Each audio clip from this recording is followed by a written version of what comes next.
Good morning. Heard the bell ring. It's almost time to get started. Before we do, it's just fantastic to see Glenda back with us, getting over a broken bone, and said she had been taken real good care of, but she was glad to be home. And I know how that feels. Speaking of broken bones, do you remember Jackson had the broken toes and all, and Sheila Moody had a broken foot. I think that takes care of the brakes. Oh, you had one? Well, that was a while back, though, wasn't it? Okay. So we need to keep those folks in our prayers. Holly went back to the doctor Friday, and they are going to have to do surgery again, and that will be Thursday, the 24th. And this time, instead of just being able to go in and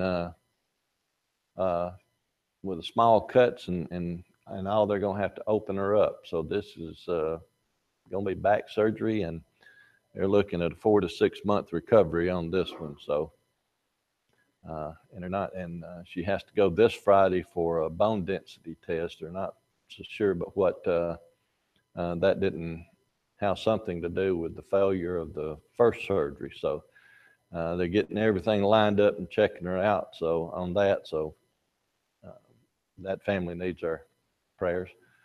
Brother Terry hasn't had a very good week. He hadn't been feeling too good. We always keep him in our prayers. Dot is on the recovery from her last chemotherapy, which was the big dose, and then also Glenn, for those that may or not have heard, he has congestive heart failure in addition to everything else, and he's going to have a heart cath this Thursday. So we need to make sure we keep him in our prayers. I do believe I have gotten around all the sick and injured. Lisa, inform me of Lisa. Moved it to tomorrow. Okay. Okay. Is that still at the hospital? And okay. Keep her in our prayers. I think that's it. Brother Jim Hammonds, would you lead us in a prayer, please? Father in heaven, we're thankful for this morning. Bless us with this time of Bible study. Mindful, Heavenly Father, of those who have mentioned undergoing these health issues. Many of them serious. We pray that you heal them with your will, be with the doctors and the nurses, those who look after them and their family members. We pray that you comfort them and be with them.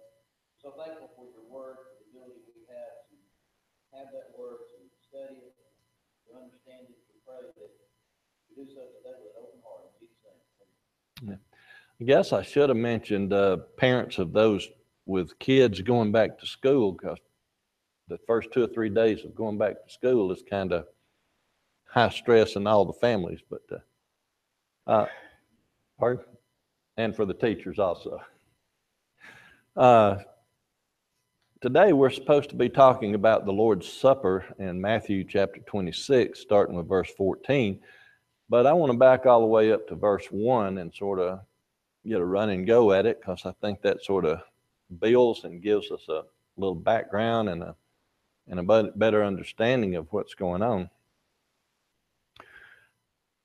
If you remember chapters that we have just gone through, 22, 3, and 4 particularly, and 5, Jesus had done a lot of talking, and we had been entering Jerusalem, getting ready for what's about to take place. And then starting with verse 1 of chapter 26, it says, "And it came to pass when Jesus had finished all these sayings, he said unto his disciples."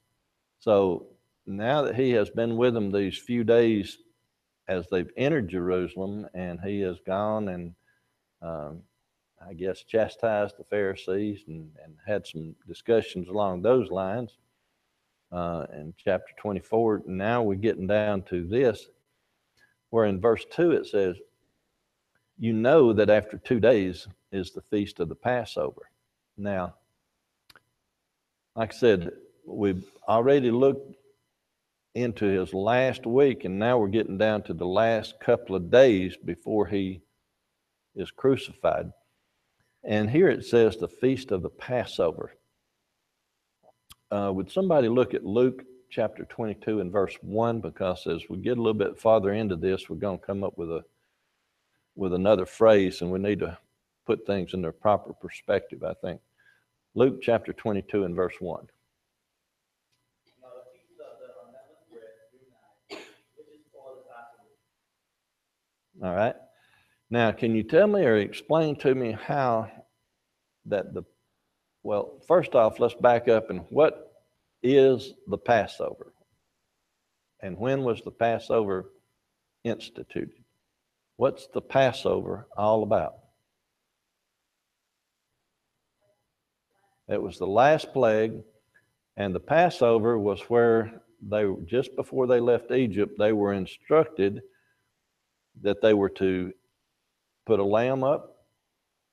Then on the 14th day, they were to kill the lamb. They were to put the blood on the doorpost and the lintel, and the death spirit would move through, and those that had those symbols would be passed over, left alone, and those that did not, the firstborn of every family would be destroyed or killed. So, pardon? Including the livestock. Now, when did the Feast of Unleavened Bread take place? That was, you had the Passover, and then the 7 days following that was considered the Feast of Unleavened Bread. So when we say here that the Feast of Passover, and then later when it's talking about the Feast of Unleavened Bread, we need to also look back into the book of Exodus, where it talks about at Passover, what bread did they eat that night? Was it leavened or unleavened? Unleavened. So in essence, the Feast of Unleavened Bread is the 7 days following Passover, even though they observed no leavened bread from the day of Passover for the rest of that week. So there should be no confusion when it either says the Feast of the Passover or the Feast of the Unleavened Bread. We're talking about the first day there. It is the Passover day where all of these events are going to eventually take place. Questions or comments? Yes, sir.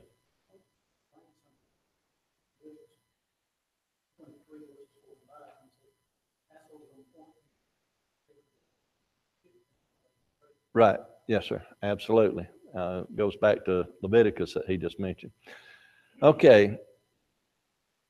Then in chapter, the rest of that verse, you know that after 2 days is the Feast of the Passover, and the Son of Man is betrayed to be crucified. We all know this, but let's look at how this is all going to take place as we go through here. Verse 3, then assembled together the chief priest and the scribes and the elders of the people unto the place of the high priest, who is called Caiaphas. Luke, again, chapter 3 and verse 2.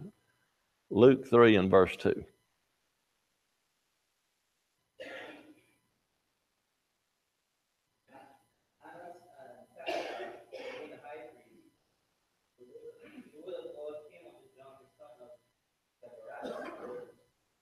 Okay, so in Luke, Annas and Caiaphas, they were priests, the high priest. Here it just calls out Caiaphas. To give you a little background on Caiaphas and Annas, Caiaphas married the daughter of Annas, and they are also political appointments by Rome. They're not through the regular lineage as it should have been. A few years later, Vitellius, when he became emperor shortly after Nero's death, he sort of excommunicated both Caiaphas and Annas, and according to Josephus in 35 AD, which would have been 2 to 5 years after Christ's crucifixion, Caiaphas killed himself. Like I said, that's in the book of Josephus, but that just gets you a little bit into what's going on here. And when they got together in that location, verse 4 says they consulted that they might take Jesus by subtlety and kill him. Why did they want to do it subtly? We'll find that out in the following verse, but why did they want to do it subtly and not overtly, as we say?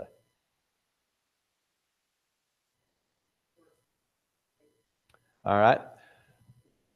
I'm going to add one word there. You said they didn't have enough support. I'm going to add in the word think. They didn't think they had enough support to do it overtly. But as we go through here, I'm going to go ahead and say it. We'll read it a little bit later. But they especially didn't want to do it on a feast day. Now, traditionally, the Jews would punish people on feast days. But here, they didn't want to do it on feast day because they thought there would be an uprising. But how did it turn out? What happened in the end? It was on the major feast day because of the people. And that's why I added the word they didn't think they had the support at that time, because the people are the ones that went against Pilate. Pilate wanted to let him go, but then the people came back and said, let this corrupt, evil murderer go, but yet you crucify Christ. Verse 5 then says, but not on the feast day, lest there be the uproar among the people. Again, questions or comments to this point?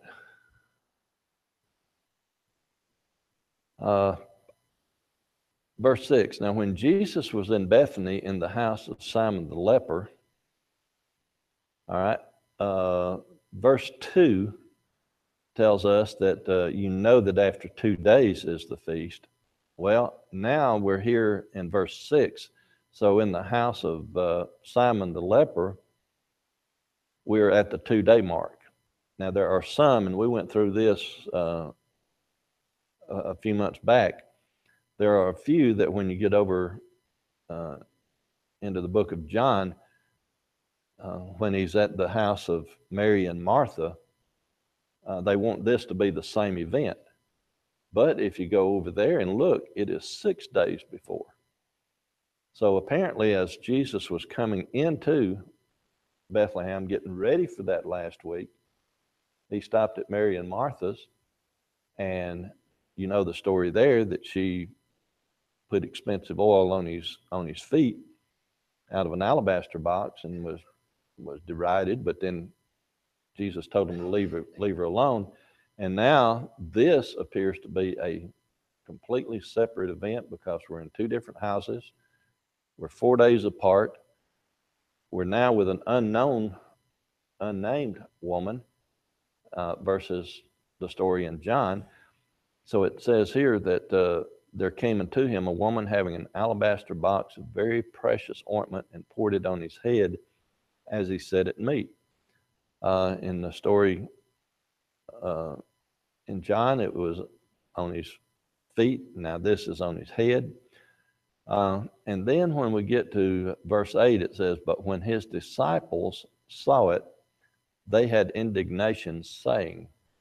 Now, do you think all the disciples jumped in and was complaining about this woman? Personally, I think it was just one, Judas. And the reason I say that is, how many times do we, if you want to look at it logically, now there are certain people who are just basically eat up with themselves. They always go around, I. But most of the people, when something is done or when they do something, it's a team effort, we. How often do we refer to we when we're speaking of just one individual in the group?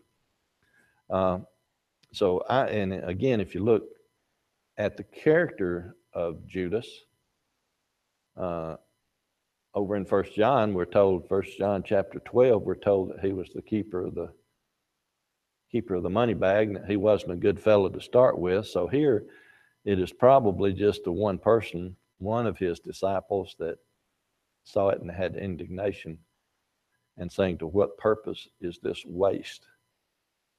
All because he didn't get a share of the money, right?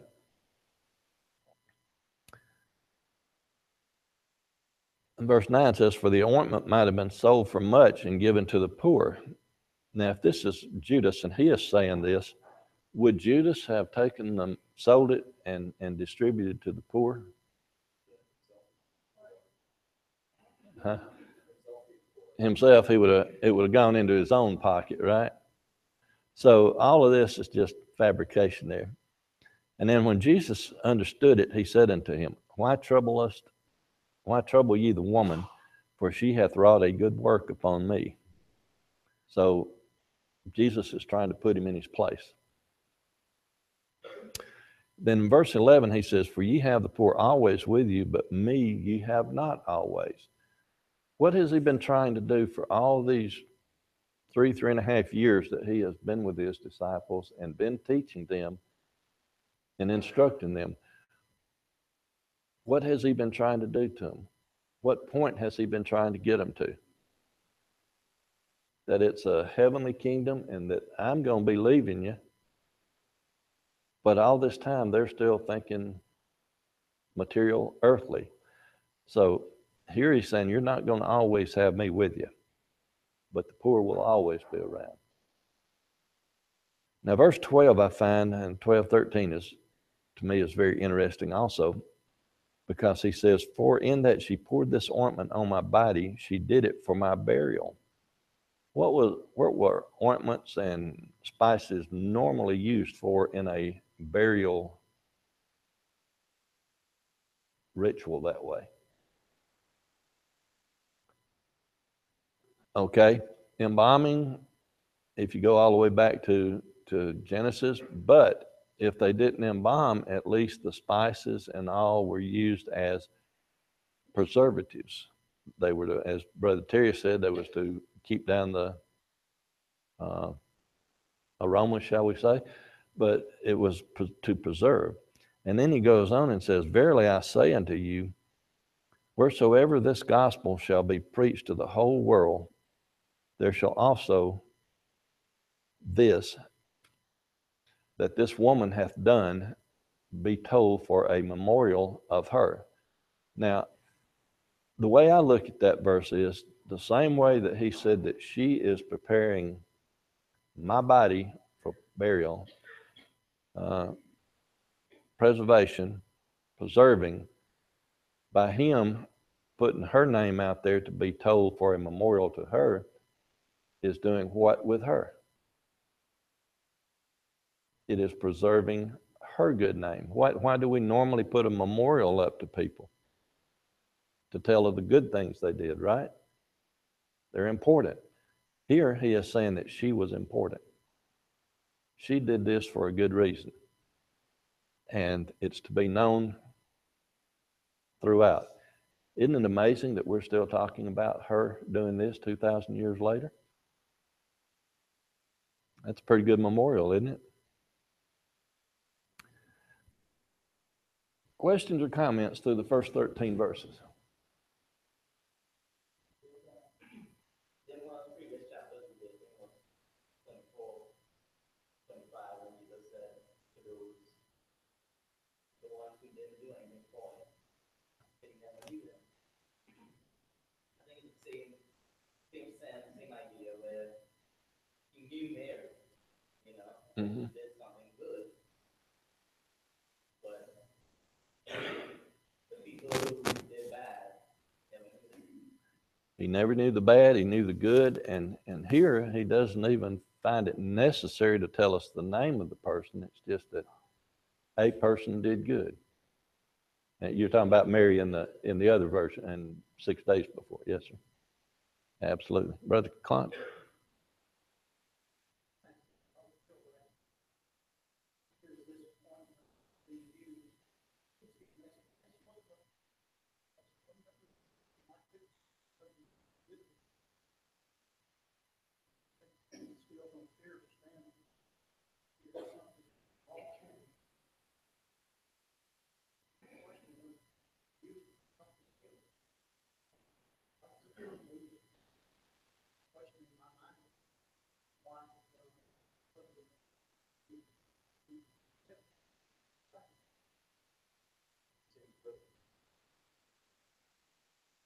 Okay. But is anything that we do good toward God frivolous? So, okay. Anything else? I think it's cheating is a cheap reason whatever it would be cheap, you know, luckily. That's you look at the behavior something as well, you know, talking about it. Now, as we get into these next verses, keep that in mind. The character of Judas. I'm going to skip down just a little bit, just to sort of frame things the way I want us to look at Judas. We know that he betrayed Christ. We know that he did it for money. We know that when he was sitting at the table and Jesus said, the one that dips with me will be the one that did it. And it's amazing to me that when we get to that section, all the apostles that were sitting there, all those that were eating with him were saying, Lord, is it I? Shouldn't they know if they were going to do it or not? Now, flip that over to Judas. He had already made a pact with the priest, the high priest. He had already done it. I'll accept the point about pointing him out. But he had already made the bargain. But yet, when he's sitting there, he said, is it I? Why would he be that blatant or that bold or that dumb? However you want to look at it. What do most criminals think? And I'm talking about in general. Why do so many people, or what is the comments that you hear out of a lot of criminals? I didn't think I'd get caught. Thought I'd get away with it. Here he is, apparently, you know, he's been a thief the whole time he's had the money bag, right? And nothing's been done about him, so he can get away with anything. So I think he thinks he can pull the wool over everybody's eye, so to speak. And he could the other apostles that didn't know his character probably, but he is talking to the one that knows everything. When he said, is it I? So that gives you a little bit of insight into the character of Judas. Now back at verse 14. Then one of the 12, called Judas Iscariot, went into the chief priest. Psalms 41 and verse 9. Psalms 41 and verse 9.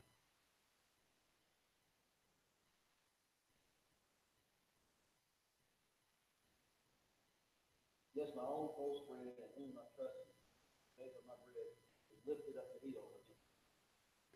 Okay, that was the prophecy, and here the prophecy is being fulfilled that it's going to be one close to him. Luke chapter 22, verse 47 and 48. Luke 22, 47, 48. And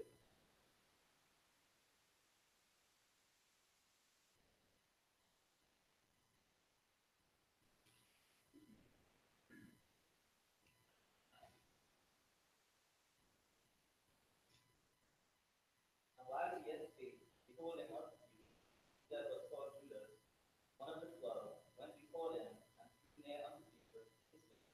But Jesus said unto them, Judas, betrayest thou the Son of Man with a kiss?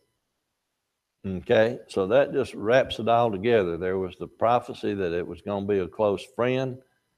Here it says that Judas went to the priest, and then when we get to the Luke version, that was the final act, betraying him with the kiss. Verse 15 then says, and said unto them, what will you give me, and I will deliver him unto you? And they covenanted with him for 30 pieces of silver. Zacharias 11:12. Zacharias 11:12.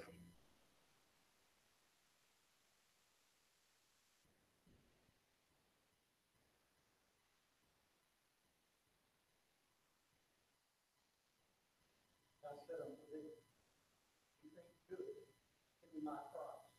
And if not, forbear. For they wait for my price 30 years. Okay, again, there's that 30 pieces of silver. Verse 16, and from that time he sought opportunity to betray him. Okay, he had already agreed that he was going to betray him. Why was he looking for the right time or the opportunity? Because if you look at the opportunity that he took, where was he? Pardon? In the garden? Oh, there were others with him. Okay. So why didn't he just bring them to where they were having the Passover meal? That would have been just as secluded. There'd have been a few there. But he's looking for an opportunity to betray him. Personally, I think that he thought there might be a better opportunity and then figured out, well, this was the best there was going to be when he got to that point. Now, that part's just my speculation. But when it says that he was looking for opportunity to betray him, it just means that he was looking for a convenient time so that they could take him into custody. And verse 17 says, now the first day of the feast of unleavened bread, the disciples came to Jesus, saying unto him, where wilt thou that we prepare for thee to eat the Passover? Now this is where I'd gone into that long explanation at the beginning about the Passover feast, and now it's calling it the first day of the unleavened bread and preparing to eat. And this goes all the way back to Exodus chapter 12 and verse 18, if somebody would read that. Exodus 12 and verse 18. Well, I tell you what, start with verse 6. Exodus 12, verse 6, and then verse 18.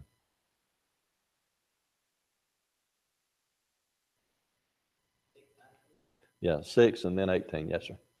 And ye shall keep the fast until the 14th day of the same month, and the whole assembly of the congregation of Israel shall kill it.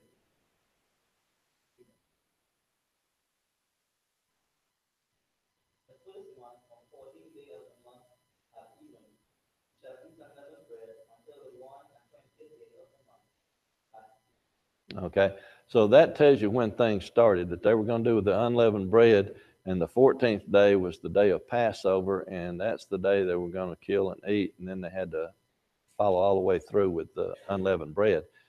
Now, what's important to note here is that lost my train of thought.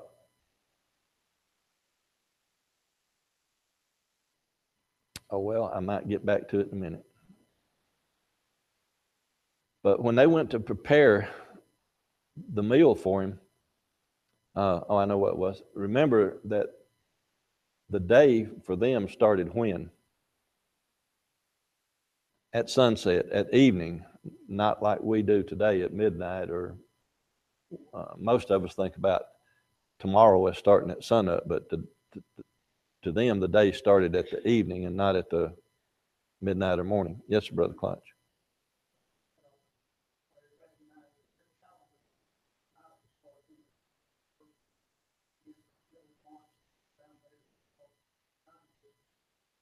Correct. As Brother Client said, their month, because they had started over, it was their first month was about the March time frame, somewhere in there. So we're looking at around the middle of our March. But here it goes on to say, and he said, well, let me back up to that other verse. When they were preparing the meal, they didn't just have to go find a place. They had to get everything else together. The observances, the preparation, everything, getting it ready to eat. And then in verse 18, he said, go into the city to such a man and say unto him, the master saith, my time is at hand. I will keep the Passover at thy house with my disciples. Could have been a stranger, but more likely it was somebody that he at least knew, because when he sent them to him, the only phrase they used was, my master said, my time is at hand. So they are informing the person that they're going to use the room that it's Jesus, and that he said, my time is at hand, meaning it's getting very, very close to what's about to take place. And they're going to keep the Passover at his house with Jesus' disciples. You also have to remember at this point that during all of Christ's ministry on earth, his 3.5 years, he never owned anything, maybe the clothes on his back, but it never records him owning property, houses, or anything else. So here he just had to use what was available. Verse 19, the disciples did as Jesus had appointed them, and they made ready the Passover. Now when the even was come, he sat down with the 12, and they did eat. And he said, verily I say unto you, that one of you shall betray me. Let's go back and look real quick at Luke 22 and verse 8. And that's dealing with verse 19. Luke 22 and verse 8. And while he's turning there, before you read it, whoever's going to read it, it is going to tell you who the apostles were that went out to do all of this. Anybody know their name? Peter and John. Would you please read now?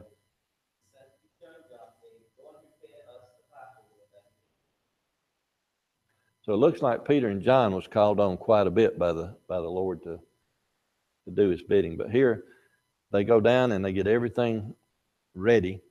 And then Christ had said in verse 21 that one of you shall betray me. And they were all exceeding sorrowful, and began every one of them to say, Lord, is it I? Now this is where I had said that if you can place yourself in the position of being an apostle with Jesus, and you know your own heart, and Christ all of a sudden makes this announcement that one of you 12 is going to betray me, would you have been thinking, is it I? Or would you have been thinking, all right, which one of you is going to do this? So why do you think they said, is it I? Or worried if it was them?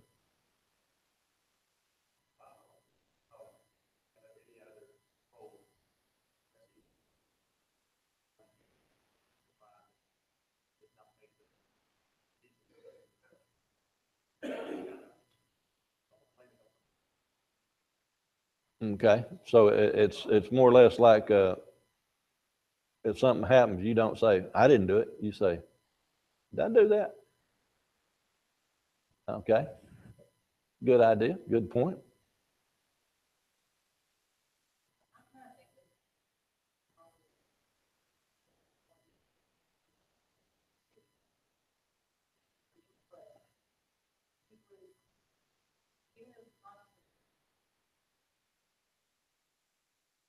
He didn't know it. He didn't want everybody to know. And like I said, he could fool the other disciples, the apostles, but he couldn't fool the one that he asked the question of.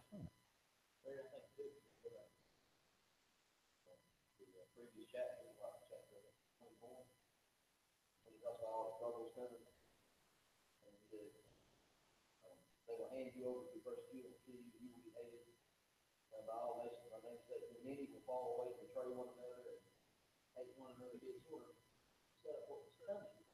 You know. And then now he's finally told them, one of you will betray me. So then they're thinking, am I going to fail? Is my faith going to fail me at the end? I mean, am I going to be the one that falls first and folds under this pressure?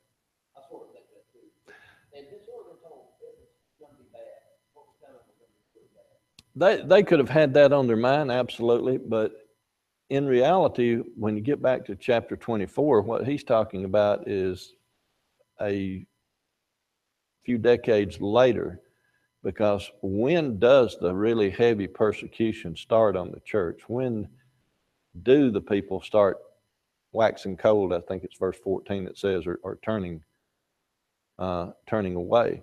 And that's after Nero goes completely off the deep end and starts with the really heavy persecution. And then those that weren't really settled in being a Christian, that's when they started waxing cold, leaving the church, self-preservation instead. So, but yeah, they could have definitely had that in mind because they just heard it. Brother Clunch.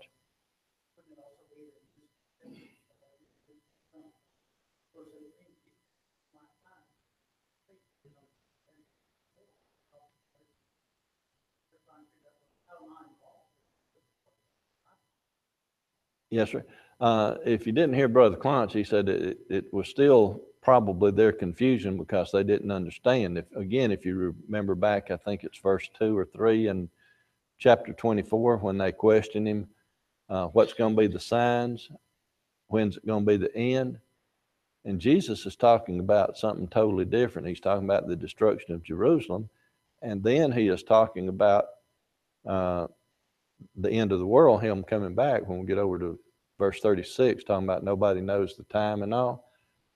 But again, if we go into Acts chapter 1, around verse 6, the disciples, the apostles, still didn't have a clue, because what did they ask in chapter 1, verse 6 of Acts? Have you come back to set up the kingdom? They still had in mind that everything was going to be earthly.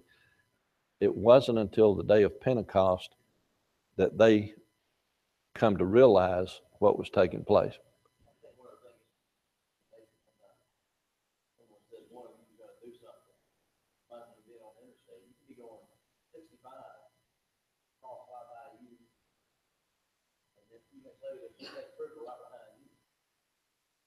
Your first thought is,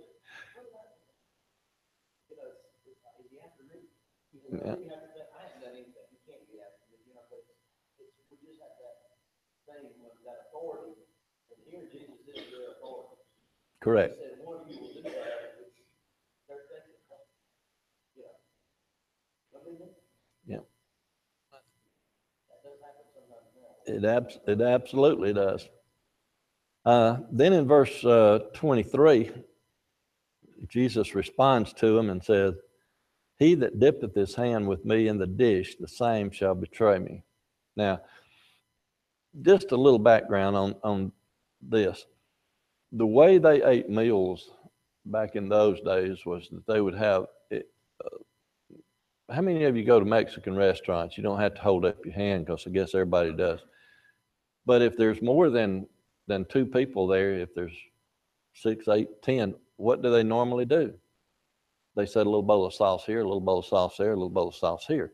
Well, this is the way they did things. They set those, sort of scattered them out along the way, and then whoever was closest to them would, you dip in the one that's closest to you, and carry on. And that's the way these were.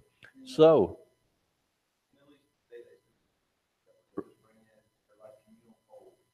mm-hmm. Everybody would just literally reach their hand over and you have some type of emotion and just scoop out food and eat it. That's how the meal was shared. There was no plate for it. Yes, sir. Good point. Still being done in that region. Okay. So, if they had several set out there, and here, the one that dips his hand with him, that means that Judas is sitting pretty close or on the opposite side of the table. So he is right in the proximity there with Jesus. Verse 24, the Son of Man goeth as it is written of him, but woe unto that man by whom the Son of Man is betrayed. It had been good for that man if he had not been born. Then Judas, which betrayed him, answered and said, Master, is it I? And he said unto him, Thou hast said. Now Judas, as we said, knew that he was the one. He had already made the formal agreement, and now it's getting down to the point, and Jesus said, It's you. But look what was said just before that. It would have been better if he had never been born. If you want to look at that today, could you not say that for those people that do not live a Christian life, those people that do not obey Christ, those people whose names are not written in the book of life that are going to go to heaven, would it not been better if they had not been born than for them to spend an eternity in hell? I sort of think that's what he's alluding to here, that because he's talking about one specific individual here that betrayed him, but in essence, everyone that does not obey is doing what? Aren't they betraying him?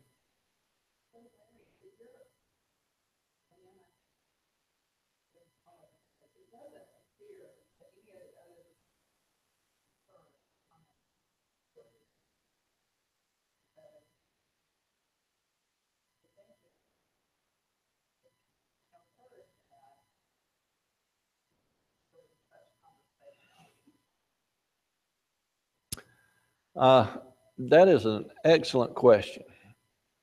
If you didn't hear it, she just asked, did the rest of the apostles hear that comment? Because if they had, it looks like they would have done something about it. So apparently, when they were having this conversation, the rest were either talking or busy or not hearing or not understanding what was going on. So, Brother Golan.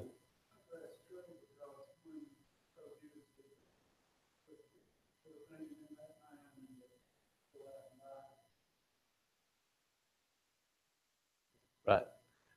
So that when they heard that part, they just didn't understand in context what was going on. So.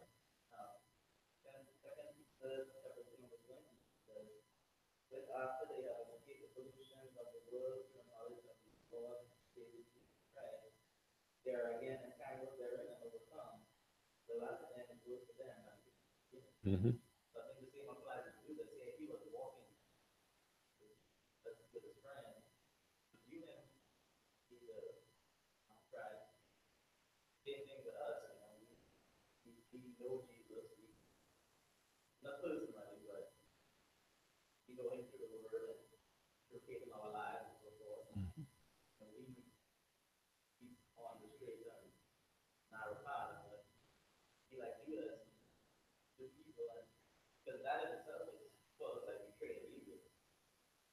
Since you brought that up, then that's an excellent point that he just brought up. On the day of judgment, everybody in here believe there's going to be a day of judgment, and you're going to stand before God. The books are going to be open. You're going to answer for what you did. You take a person that has never had the opportunity to know of the Bible, know of God in the proper way. When they stand there and judgment is pronounced on them, if it were me, I'd feel bad, but hey, I didn't know any better. Now, you take that person that was a member of the Lord's church, and you turned and went the other way. You had full knowledge, and you're standing there, and now judgment is pronounced on you. How much worse are you going to feel because look what I had and look what I gave away, And look what's going to happen to me. Much worse. And I think that has a great deal to. Thank y'all so much for your comments and your attention.